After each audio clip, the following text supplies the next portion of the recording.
Hello बच्चों, कैसे हो? आशा करता हूँ आप लोग बिंदास होंगे। बोले तो झक्कास। तो आज हम इस वीडियो में बात करेंगे बेटा नीट 2027 के एग्जाम। और नीट 2027 के एग्जाम में मैं फिजिक्स की बात करूंगा कि अगर आपको 180 में 150 प्लस 170 160 स्कोर करना है तो आपकी प्लानिंग क्या होना चाहिए। तो मैं आज बात करूंगा नीट एग्जाम 2027 की फिजिक्स की रोड मैप की बात करूंगा। अब जो भी बच्चा ड्रॉपर है बेटा, या भी 12th में है और या तो 11th में होकर बेटा वो नीट की प्रिपरेशन करना चाहता है, तो उसके लिए क्या परफेक्ट प्लानिंग होनी चाहिए बेटा फिजिक्स में अच्छा स्कोर करने के लिए। तो मैं सबसे पहले बोलूंगा बेटा हर स्टूडेंट को बात करूंगा कि अगर वो नीट की प्रिपरेशन कर रहा है, और याद रखना बेटा नीट का एग्जाम आपको जो पहले जैसे नहीं रहा है। पहले तो ऐसा रहता था कि फिजिक्स में आप फार्मूला याद कर लो, आधे से ज्यादा क्वेश्चन फार्मूला बेस्ड होते थे या थ्योरेटिकल क्वेश्चन होते थे, मतलब कॉन्सेप्चुअल, मतलब ये थ्योरेटिकल कॉन्सेप्चुअल बेस्ड क्वेश्चन होते थे। तो भैया आप अभी आपने देखा कि री नीट 2026 में कैसा फिजिक्स का फाड़ू पेपर आया था। अच्छो अच्छो की ना भैया दिमाग की नसें हल गई है इस पेपर को देखकर। तो अगर आपको बेटा बेहतर प्लानिंग के साथ फिजिक्स की प्रिपरेशन नहीं करते तो भैया आप फंस जाओगे। नीट 2027 तो भूल ही जाओ। तो याद रखना जो नीट का बच्चा प्रिपरेशन करना चाहता है, फिजिक्स में बढ़िया से बढ़िया स्कोर लाना चाहता है, तो सबसे उसको पहले ध्यान रखना पड़ेगा। सबसे पहले बेटा ये 5 मंत्र हैं बेटा, ये हर एग्जाम के लिए 5 मंत्र हैं। अगर आपको सक्सेस की ओर बढ़ना है तो आपको 5 चीजें, 5 प्रॉपर्टीज आपके अंदर होनी चाहिए। नहीं है ना बेटा तो आप एग्जाम की प्रिपरेशन करना छोड़ दो, कुछ और काम कर लो यार, प्राइवेट कुछ छोटा मोटा और काम कर लो, लेकिन नीट जैसे एग्जाम पे मत बैठो। क्योंकि भीड़ बनाने से कुछ नहीं होता भाई, मेहनत करने से होता है। तो अगर आपको नीट एग्जाम में बैठना है, नीट 2027 के जब बढ़िया स्कोर से आपको भैया क्वालिफाई करना है, जीएमसी चाहिए, तो आपको भैया इन 5 गुणों को अंदर रखना पड़ेगा। सबसे पहली प्रॉपर्टीज आती है बेटा अनुशासन, डिसिप्लिन। अगर आपके जीवन में डिसिप्लिन नाम की चीज नहीं है तो आप कुछ नहीं कर पाओगे। अब सर डिसिप्लिन क्यों जरूरी है? देखो, अगर आप नीट 2027 की प्रिपरेशन कर रहे हैं, आप कहीं से भी कर रहे हैं, या ऑफलाइन कोचिंग सेंटर से कर रहे हैं या ऑनलाइन बैच लेके रखा है, कोई फर्क पड़ने वाला नहीं है, या सेल्फ स्टडी कर रहे हैं। अगर डिसिप्लिन नहीं है भाई, अगर आप ऑफलाइन सेंटर में का बैच लिए हैं बेटा, अगर आप ऑफलाइन कोचिंग डेली नहीं जा रहे हैं, किसी टीचर की क्लास डेली अटेंड नहीं कर रहे हैं, आपका बेटा डेली जो क्लास में पढ़ाया जा रहा है उसका आप रिकॉल नहीं कर रहे हैं, डीपीपी सॉल्व नहीं कर रहे हैं, क्वेश्चन सॉल्व नहीं कर रहे हैं, तो यही तो है अनुशासन। मतलब आपका टीचर जो बोला जाए अगर आप वो नहीं कर पा रहे हो बेटा, मतलब आप अनुशासनहीन हो, और आपका सिलेक्शन मैं क्या ब्रह्मा भी नहीं करा सकता। तो अगर आपको सिलेक्शन चाहिए तो सबसे पहले आपके पास जीवन में अनुशासन होना चाहिए। ऑनलाइन बैच लिए हो तो डेली आपको लाइव लेक्चर देखना है, नोट्स बनाना है, उसके डीपीबी सॉल्व करना है, सेल्फ स्टडी कर रहे हैं, तब भी आपको अनुशासन में रहना पड़ेगा। अगर आपके जीवन में अनुशासन नाम की चीज नहीं है तो भैया आप इतने टफ एग्जाम के पीछे मत भागो यार, कोई दूसरा काम कर लो। ये जो नीट है, जेई है, ये उन बच्चों के लिए है जो डिसिप्लिन में रहते हैं, अनुशासन में रहते हैं।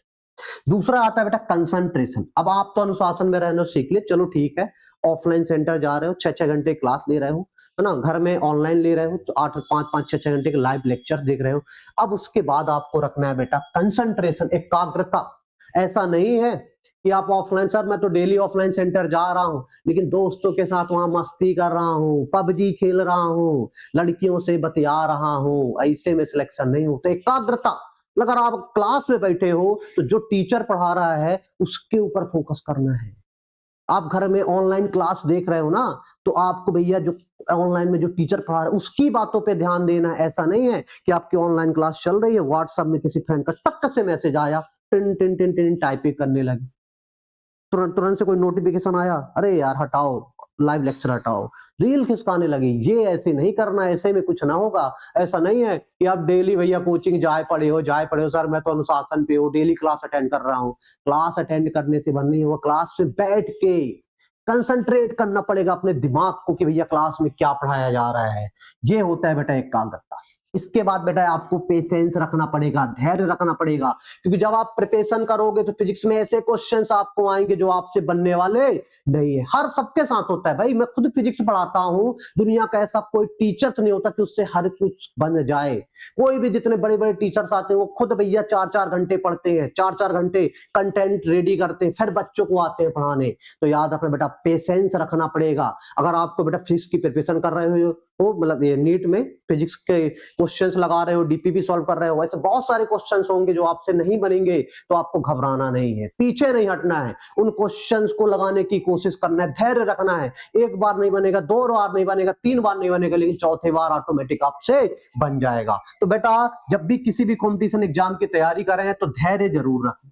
इसके बाद आता है सेक्रीफाइस, सबसे इंपॉर्टेंट होता है बेटा त्याग। दोस्तों का त्याग करना पड़ेगा, रिश्तेदारों का त्याग करना पड़ेगा, अपने भाई की शादी, यहां वहां घूमना फिरना, पिकनिक, सबका त्याग करना पड़ेगा आपको भैया। अपने आप को किताबों के साथ दोस्ती कर कर, आप और किताब मतलब बुक्स को ही आपको अपनी गर्लफ्रेंड बनाना पड़ेगा, आपको उससे दोस्ती करना पड़ेगा। और याद रखना बेटा, बुक की दोस्ती हमेशा आपका साथ देगी, लेकिन बाहर वाला दोस्त आपका एन वक्त में साथ नहीं देगा। इसलिए आप त्याग करके दोस्ती रख लो बुकों के साथ। बुकों के साथ दोस्ती रख लोगे तो याद रखना, आप दुनिया का कोई भी कंपटीशन एग्जाम, नीट जैसे एग्जाम को बिना उखाड़ फेंकोगे यार, कुछ नहीं है नीट। इसके बाद आता है सबसे ज्यादा इंपॉर्टेंट, हार्ड वर्क। अब ये 4 चीजें जब आपके पास आ जाएंगी तो अब आपको करना है कठिन परिश्रम। मतलब अगर पढ़ने को बैठ जाओ तो आपको टाइम देखने की जरूरत नहीं है कि यार मैं 12 बजे से, बेटा देखो जब मन करे ना, 12 रात को 12 बजे से अगर आपको पढ़ने का मन करे ना, तो आप घड़ी देखने की जरूरत नहीं है, मजा आने लगा, ऐसा पढ़ो कि सुबह 4 बज जाए। टाइम देखने की जरूरत नहीं है। अगर आप टाइम देख के पढ़ोगे ना बेटा, तो फिर तो हो गया, सिलेक्शन भूल जाओ। तो देखो आपको जब मजा आए, आपका जब रूटीन बने, सुबह 4 घंटे पढ़ना है रेगुलर, 4 घंटे पढ़ो, रात को 8 घंटे पढ़ना है रेगुलर, 8 घंटे पढ़ो। बस बेटा 6 घंटे की नींद जरूर लेना, क्योंकि आपको अपना पढ़ाई के साथ स्वास्थ्य भी देखना है। अगर स्वास्थ्य ही खराब हो जाएगा तो पढ़ाई कोई काम की नहीं है। तो बेटा ये हार्ड वर्किंग के लिए आपको टाइम देखने की जरूरत नहीं है। आपको बेटा जब मजा आए, रात को मजा आ रहा है, दिन को मजा आ रहा है, मतलब ऐसा पढ़ने को बैठ जाओ कि आपको टाइम का ही याद ना रहे। अगर ये आपके पास 5 प्रॉपर्टीज अगर आपके अंदर आती है तो सिलेक्शन आपको नीट 2027 में गवर्नमेंट मेडिकल कॉलेज पाने से कोई नहीं रोक सकता। अब इसके आगे क्या करना है सर? अब आते हैं बेटा मटेरियल में, कि भैया अगर आपको मुझे फिजिक्स सीखना है तो क्या करना पड़ेगा। तो बेटा जो भी बच्चा भी 11th में है, 12th में है, ड्रॉपर वाला तो यार काफी चीज महारत हासिल तो कर ही होगा। मैं उसकी बात करूंगा जो अभी नया खिलाड़ी आया है, जो सोचना चाह रहा है कि मुझे नीट 2027 में भैया बढ़िया तरीके से फिजिक्स में अच्छे स्कोर करना है, तो उसको सबसे पहले बेसिक्स मैथ्स पे आपकी कमांड बनाना पड़ेगा। क्यों, देखो फिजिक्स का पेपर अब कैसे आ रहा है भैया, लेंदी आ रहा है, ज्यादा कैलकुलेशन है उसमें। पहले तो ऐसा था, फार्मूला होता था, उसमें वैल्यू पुट करते थे, आपका आंसर आ जाता था। लेकिन मैथमेटिक्स अब ज्यादा भैया डाल रहा है, किसमें, फिजिक्स के पेपर में। मतलब आपको बेसिक मैथ्स पे पकड़ होनी चाहिए, क्योंकि आपको कम टाइम पे ज्यादा से ज्यादा क्वेश्चन अटेंड करना है। तो बेसिक मैथ्स में आपको क्या आना चाहिए बेटा, बिल्कुल बेसिक से बात करूंगा, एडिशन आना चाहिए, सबट्रैक्शन आना चाहिए, डिवीजन आना चाहिए, और मल्टीप्लिकेशन आना चाहिए।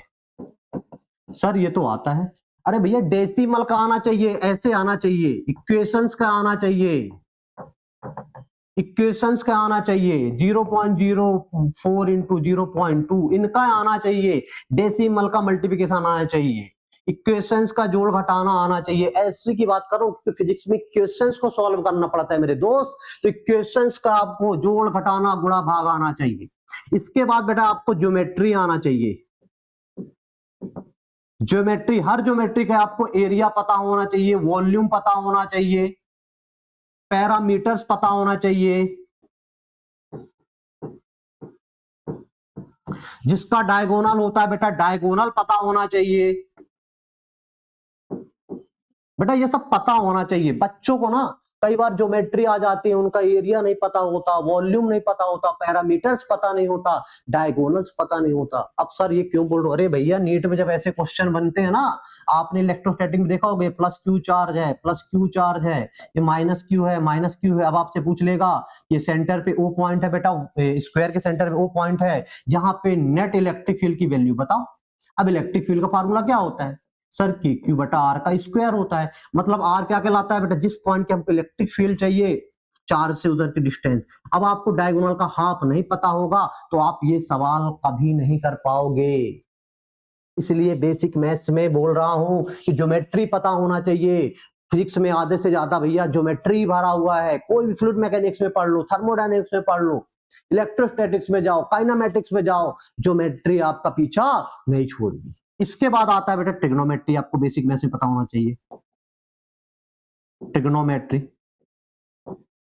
ट्रिग्नोमेट्री में बेटा sine theta, cos theta, tan theta, ये तो बेटा दिमाग में 6 फंक्शन होते हैं। सभी 6 फंक्शन के फार्मूले पता होना चाहिए, राइट ट्रायंगल के बारे में पता होना चाहिए, पाइथागोरस थ्योरम कैसे अप्लाई करते हैं ये पता होना चाहिए, और भी बेटा ट्रिग्नोमेट्री के छोटे मोटे फार्मूले पता होना चाहिए। एंगल कैसे लेते हैं, क्लॉकवाइज में पॉजिटिव लेते हैं या एंटी क्लॉकवाइज में पॉजिटिव लेते हैं, ये सब पता होना चाहिए। अगर आपको ट्रिग्नोमेट्री में नहीं पता बेटा तो फंस जाओगे। आधे से ज्यादा फिजिक्स में जो क्वेश्चंस हैं, फार्मूलेशन है, ट्रिग्नोमेट्री से रिलेट होकर बने हुए हैं।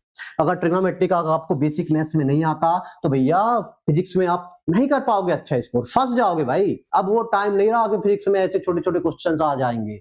अभी देख लियो नीट में, और इस बार भी पेपर खतरनाक ही बनने वाला है। ये हो गया भैया, ट्रिग्नोमेट्री आना चाहिए। फिर बेटा आपको आना चाहिए वेक्टर आना चाहिए, क्योंकि पूरे फिजिक्स में कौन सी क्वांटिटी पढ़ते हैं, या तो स्केलर पढ़ते हैं या तो वेक्टर। स्केलर का भैया अलजेब्रिक सम तो कर लेते हो, वेक्टर को भैया वेक्टर एडिशन रूल से तो आपको वेक्टर में बेटा, वेक्टर में महारत हासिल होना चाहिए। महारत हासिल होना चाहिए, क्योंकि वेक्टर में आधे से ज्यादा फिजिक्स की जो फिजिकल क्वांटिटी वो कैसी है बेटा, वेक्टर। कहीं पे फोर्स आएगा, वेक्टर का कॉन्सेप्ट लगेगा। कहीं पे भी इलेक्ट्रिक फील्ड आएगी, वेक्टर। कहीं पे भी टॉर्क आ गया बेटा, वेक्टर। कहीं पे भी वेक्टर क्वांटिटी आएगी, मतलब उधर वेक्टर का कॉन्सेप्ट लगेगा ही लगेगा। और ये नहीं आता तो भैया फिर आपको बहुत ज्यादा दिक्कत जाएगी। 11th का भैया बेसिक काइनेमेटिक आपको आना चाहिए, पूरा काइनेमेटिक आना चाहिए, डायनामिक आना चाहिए। देखो बेसिक बता रहा हूं, work done, energy and power, ये बेटा 3 टॉपिक आपको आना चाहिए 11th का, काइनेमेटिक, डायनामिक, वर्क डन और वेक्टर। इतना अगर आपको आता है बेटा, ये पूरा बेसिक 12th में भी आप पाओगे। कहीं पे भी आप जाओगे, कहीं पे भी आपको मोशन आएगा, मतलब काइनेमेटिक का कॉन्सेप्ट आ जाएगा। किसी भी बॉडी में फोर्स लगाना बेटा तो डायनामिक से रिलेट करना पड़ेगा। कहीं पे भी बेटा फोर्स लगा, डिस्प्लेसमेंट हो रहा है, मतलब वहां पे वर्क डन पक्का होगा, मतलब आपको वर्क डन का कॉन्सेप्ट आना चाहिए, एनर्जी का आना चाहिए, पावर का आना चाहिए। आप कोई भी फिजिक्स का कोई भी टॉपिक उठा लो, कहीं पे भी अगर फोर्स लगा, उस ऑब्जेक्ट का डिस्प्लेसमेंट हुआ बेटा, तो वहां पे वर्क डन आएगा ही आएगा। तो आपको बेटा अगर आपको बढ़िया फिजिक्स आपको स्ट्रॉन्ग करना है ना, तो basic maths, vector, kinematic, dynamic, work done, power पे आप काम कर लो यार। अगर आप लोग कमेंट बॉक्स में बोलोगे ना तो वेक्टर का बेटा बिल्कुल बेसिक से एडवांस तक का मैं एक अलग लेक्चर बना दूंगा। काइनेमेटिक, डायनामिक में जो आपके काम आएंगे बेटा, जो काम होंगी, उसके लिए मैं कॉन्सेप्चुअल बना दूंगा कि वर्क डन में आप इतना पढ़ लो, एनर्जी में इतना पढ़ लो, पावर में इतना पढ़ लो, जो आपके 11th का काम का है। बढ़िया, देखो 11th तो पूरा पढ़ोगे, लेकिन इनमें आपको कॉन्सेप्चुअली महारत हासिल होना चाहिए, क्योंकि पूरी फिजिक्स ना इन्हीं के इर्द गिर्द ही घूमती है, बस फिजिकल क्वांटिटी चेंज हो जाती है। इतना तो आपको आना ही चाहिए बेटा, अगर आपको फिजिक्स में महारत हासिल करना है तो। सर ये तो चलो हम कर लेंगे। अब भैया कौन सी बुक से पढ़ना है, बच्चों का बहुत बड़ा क्वेश्चन रहता है, बुक कौन सी यूज करना है, क्वेश्चन प्रैक्टिस किधर से करना है।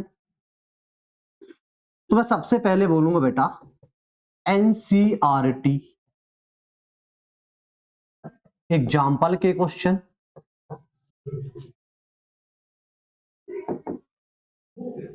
एग्जाम्पल के जो क्वेश्चन अभी बेटा जो इस बार रीनीट हुआ है ना, रीनीट जो हुआ है ना बेटा, तो ऐसे बहुत से 20 से 25 क्वेश्चन है जो सीधा का सीधा एनसीईआरटी के एग्जाम्पल से बेटा कॉपी कर दिया, सिर्फ डाटा चेंज किया है। तो भैया मैं सबसे पहले यही बोलूंगा कि अगर हम नीट 2027 की प्रिपरेशन कर रहे हैं ना, तो एनसीईआरटी के पूरे एग्जाम्पल्स लगा लो, एक्सरसाइज लगा लो। उसके बाद भैया आप अगर ऑफलाइन लिए हो या ऑनलाइन लिए हो, तो आप अब उसकी डीपीपी सॉल्व करो, डीपीपी सॉल्व करो। फिर बेटा पीवाईक्यू आपको दोनों को लगाना है, नीट के भी लगाना है और JEE के भी लगाना है, क्योंकि आपको पता चल गया है कि पेपर का पैटर्न फिजिक्स का इजी नहीं होने वाला, टफ होने वाला है। तो मैं तो यही सजेशन दूंगा आपको, सबसे पहले एनसीईआरटी पे अपनी पकड़ बनाओ, एनसीईआरटी की लैंग्वेज को डिकोड करो, उसके बाद आ जाओ भैया अपने कोचिंग के डीपीपी में। फिर पीवाईक्यू सॉल्व करो किसके, नीट के, और जेई के पीवाईक्यू लगा के ही जाना है, छोड़ के मत जाना भाई, बहुत दिक्कत में फंस जाओगे।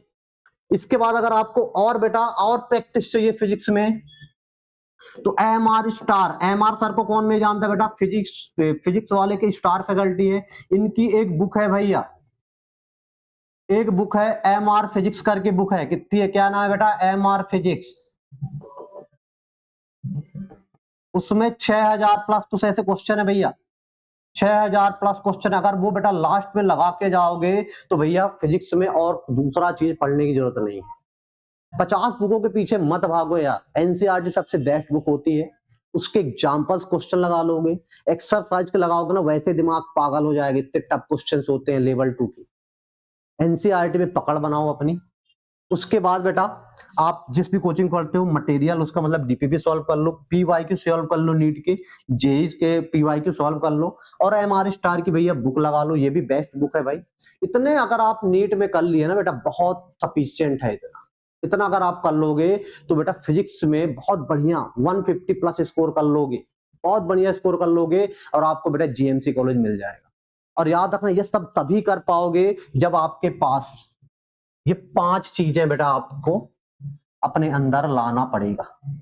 अब कितनी भी मेहनत कर लो, अगर ये 5 चीजों को अगर दिमाग में सेट करके नहीं रखते, अगर आपके पास ये नहीं है ना, तो बेटा आप सिलेक्शन से थोड़ा पीछे रह जाओ। 1 नंबर 2 नंबर से भी चूक जाते हैं बच्चे, थोड़ी सी लापरवाही के कारण। साल भर पढ़ा और त्याग नहीं कर पाया, लास्ट के 2 मंथ में गलत संगति हो गई, पूरा साल बर्बाद हो जाएगा मेरे भाई।